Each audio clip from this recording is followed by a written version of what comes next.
Kobe sat down, he's like, okay. He's like, I got your next, your next product. And he goes, I want my shoe to be the lowest, lightest weight basketball shoe ever. It's always about an evolution for me.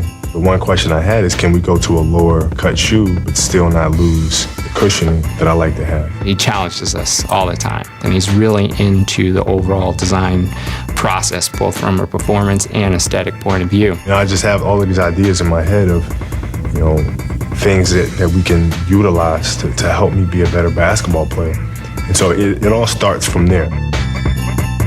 Some of the advantages of a low-top basketball shoe primarily is mobility and range of motion. And a low-top just gets all that material out of the way. We looked at some existing research around low-top basketball shoes, and specifically looking at the biomechanics of some of the movements within the game of basketball, and use that as a reference point, a starting point, to kind of prove Kobe's theory that you don't really need all this material around your ankle.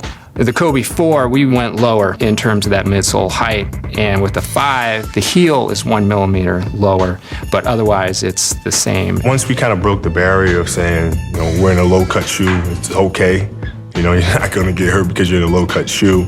I think once we broke down that barrier, I think everybody else was more accepted it more. Weight is important. I think every ounce, every slight performance advantage that an athlete could get within their sport makes a difference. Every time you're running, or every time you're cutting, and you have to sort of move these appendages around with extra mass on the end, it takes a toll. It's not the kind of thing you might come in and measure instantly in the store or in the lab, that you put on a light shoe and you're better. But in the fourth quarter, after all those steps and all those weight savings sort of add up, there's a little bit more gas in the tank. It just can't be lightweight at any cost. It has to give you that sense of protection, impact protection, and that's all captured in a lightweight Phylon midsole to be low to the ground, but give you the excellent cushioning where you need. The lighter the shoe, the less resistance you have. The quicker you are off the floor, the quicker you are to change directions, and so forth and so on. So the lighter, the better. So this is actually the Kobe upper with the new fly wire construction.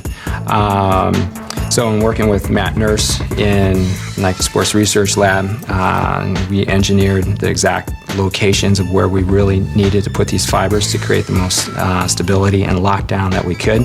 What you want is that to come completely around you, and that's why these cables sort of try and get around and under the foot, and the reason we sculpted the arch, so that you do get that containment, that absolute lockdown around the foot. But as you can see, it's all done in a very minimal, very lightweight package. So this, in essence, is the Kobe shoe upper.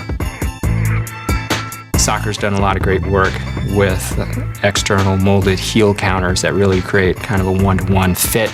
Some of the stability is accomplished by bringing up the foot frame to make sure that the heel is locked down into the footbed, and then also the external counter to really make sure that your foot is not sliding around on the footbed. I think it was in the same meeting when he threw out this challenge of the lowest, lightest weight basketball shoe. He's like, I want to give the shoe some inspiration, some personality. And it was about heart. And what Kobe meant about heart was will, to be the best that he can be and to win. We actually took an EKG kind of printout. It was very similar to a typical herringbone pattern, which we use in basketball all the time. We designed it in such a way that we reduced a lot of rubber, so it reduced weight and provided excellent traction. We put in 2 Zoom bags, one thicker one in the heel, and then a little lower profile under the first met head, kind of the 2 key areas, peak pressure points that a basketball player will have during the course of a game. We developed this code specific to Kobe. It's so complicated and secretive, I don't even understand it. So there's this unique dot pattern on the sidewall, the outsole, and I'll reveal it here, but actually says heart. So that's part of the inspiration back to Kobe. You have different characteristics from our personality.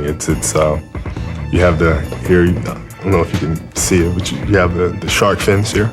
If you look at a horse, for example, I always admired horses when they run. They look so beautiful when they run. You can see the different striations in their muscles as they run. So the kind of effect that we get from here is you see the kind of lacing system that takes place underneath the shoe. It's kind of like that muscular kind of feel that you get when you look at a horse run. Kind of hand craftsmanship that you see here, kind of Sistine Chapel kind of look, which kind of gives like a home, like a handmade feel to it. That's how I approach my game. Like it's like craftsmanship to me. It's like my art, you know. So those are all things that are part of my personality that make up the shoe. That's what the shoe's about is having a shoe that's true to you. And so when you look at it, it's, you know, it's. If I was to be a shoe, that's the shoe I would be.